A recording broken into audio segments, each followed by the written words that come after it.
Buen día. Este caso tiene lugar con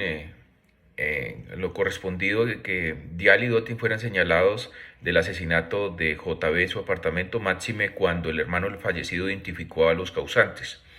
El señor Dial y Dotin, los encartados, presentaron recurso de apelación en contra de la sentencia del 29 de enero de 1997, que fue resuelta el 16 de octubre de este mismo año por la Corte de Apelación de Trinidad y Tobago, la cual desestimó la apelación y confirmó la condena.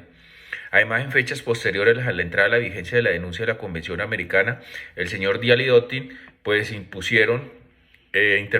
pues otros recursos destinados a lograr la revisión de la condena, las cuales fueron desestimadas. El 13 de junio del 2005 se ordenó la suspensión provisional de la ejecución de la pena de muerte del señor Dial y Dotin, y el 15 de agosto se fue concedido el amparo de que la sentencia de muerte fueran conmutadas como cadena perpetua. La presente sentencia tiene lugar a causa de la supuesta violación de los derechos humanos de Dial y Dotin, pues entre 1995 y 1997 se les encarceló en hacinamiento, luego fueron trasladados a la cárcel de Golden Grove, lugar que esta situación empeoró a causa de que las condiciones fueron infrahumanas y fueron sometidos además a que no se les permitía, sino solamente una o dos veces a la semana por un lapso de 45 minutos a una hora, y no tenían acceso a servicios de salud, mucho menos a agua potable. Ya la petición en 1999, los encartados hacen una solicitud a la Comisión para la obtención de las medidas provisionales para evitar factores de mayor gravedad, pues se le había condenado a la pena de muerte. Sin embargo, el Estado no contestó, por lo que la Comisión acordó la adopción de las medidas referidas por la Corte. Finalmente, en el año 2013, la Corte acordó levantar las medidas provisionales adoptadas a favor de los señores Dotin y Dial y otras 5 personas más, toda vez que tomó conocimiento de que la pena de muerte dictada en sus casos había sido conmutada a cadena perpetua por decisión de fecha 15 de agosto de 2008 por el Alto Tribunal de Justicia de Trinidad y Tobago. Ya frente a las solicitudes de la Comisión Interamericana con base a lo anterior, la Comisión solicitó que la Corte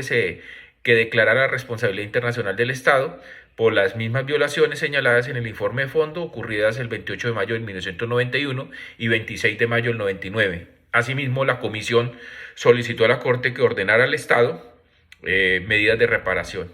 Ya el 20 de diciembre del 2021, los representantes de los afectados presentaron un caudal probatorio ante la Corte, solicitaron que se declarara la responsabilidad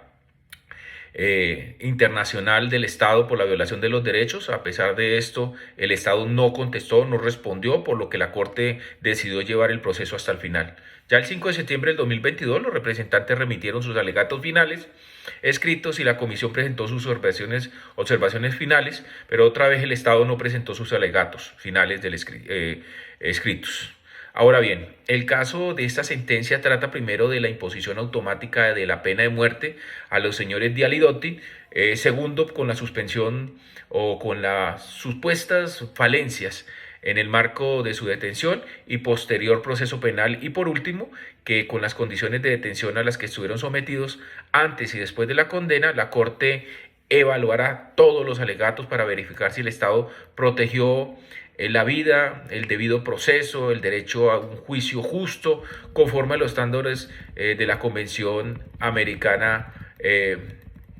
Derechos Humanos. Ahora, la Comisión argumentó que la imposición de la pena de muerte sin posibilidad de alegar está en contra de la Convención Americana. Añadido a esto, resaltó que dicha pena de muerte fue dictada mientras la Convención estaba activa en Trinidad y Tobago. También dijo que se violó la presunción de inocencia, puesto que no se evaluaron las pruebas debidamente, y por último no se respetó el debido proceso, un juicio justo, pues no se les informó las causales por las cuales estaban siendo detenidos. La Corte ya se pronunció en un caso similar, destacando que la pena de muerte solo puede ser usada en contadas ocasiones y no puede ser aplicada por delitos políticos o conexos con políticos. Ahora bien, la Corte concluye que cuando determinadas leyes obligan a imponer la pena de muerte de manera automática, no se permite distinguir entre los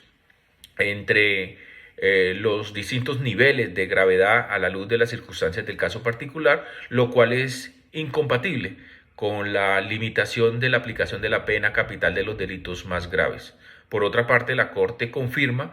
que el no leer las causales de detención viola el artículo 7º de la Convención, que el limitar la comunicación del abogado con el detenido viola su derecho a la defensa,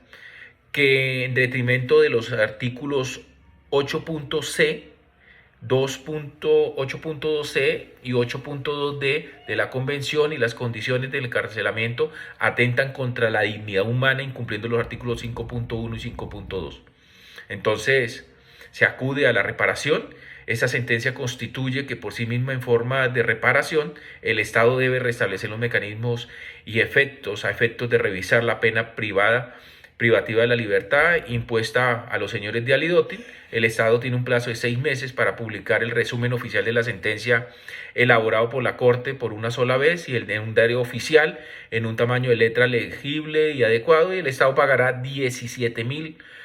al señor Dial y 15.000 al señor Dotin.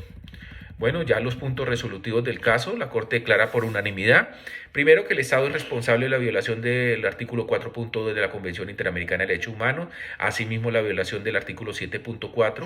de los artículos 8.c y 8.2d de la Convención Americana de los Derechos Humanos, y el Estado es responsable por la violación de los artículos 5.1 y 5.2, asimismo es responsable de la violación del artículo 17 de la Convención Americana de Derechos Humanos. Muchas gracias, mi nombre es Flavio William Rosa Jurado, por la Facultad de Derecho, en la asignatura de Derechos Humanos, Derecho Internacional, en la cual es orientada por el doctor Oscar Rayo.